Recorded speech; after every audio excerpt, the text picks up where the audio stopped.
I want to show all of you this video because this video really ossifies my points of what I've been saying about life in general, especially with parents for years at this point, and it made me laugh. And whatever the lady is saying, what I'm about to show you, is 100% accurate as hell. So I'll be right back, and I'm gonna show you the video. Why is it that I am expected to treat my parents' problems with the level of compassion that I was never given as a child? If I had to guess, I'd say that your parents were probably emotionally immature. Hi, I'm Jessica Frick. I'm a licensed therapist. This is what my account is all about, so follow me for more.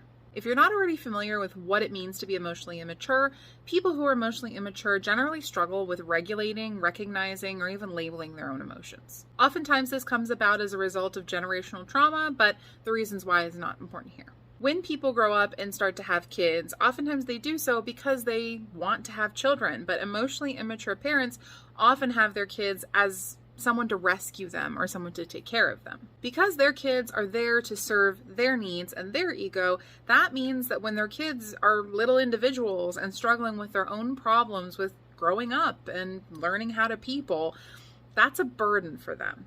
Either they don't know what to do with it, or they just don't think you should have those problems because you're meant to save them. So you don't get the love and care and compassion that you should be getting as a child because your parent is seeing you as either a problem to be solved or a burden.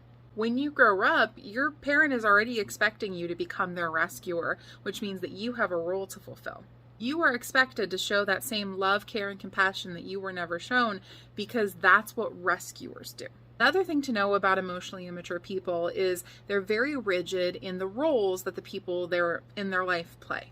If they see you in the role of rescuer and you instead step out of that, you shift to the role of abandoner. And emotionally immature people react really strongly when people step out of their roles, either flat out denying that it's possible or becoming emotionally reactive. So when you realize that you don't want to be your parents' emotional support animal and decide to make changes and set healthy boundaries for yourself, they're probably not going to react very well.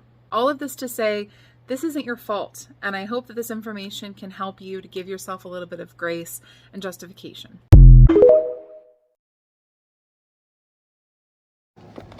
All right, I'm back.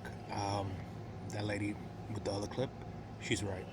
And what I mean by that is, if you don't have the emotional capacity or the wherewithal to understand and feel about your child's feelings and plights and whatever issues they may be dealing with growing up, you don't deserve to be a parent. I'm sorry, because when you bring kids to this world, your kids are not obligated to be your own personal slaves. You know, they're their own individuals. You know, obviously it's your obligation to raise them for a certain amount of years, but when they grow up, and if you expect them to be the rescuers and not really care nor comprehend of how they're feeling or whatever struggles they're dealing with, you're not a great parent. And this is why most parents will see their kids being completely cut from their lives.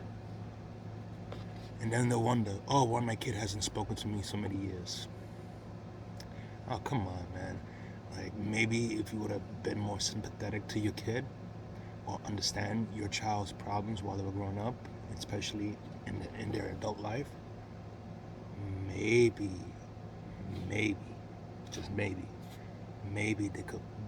they'll be part of your life if you understand and stop being an asinine a-hole about it, and everything has to be gravitating around you because most of you are a bunch of narcissistic POS.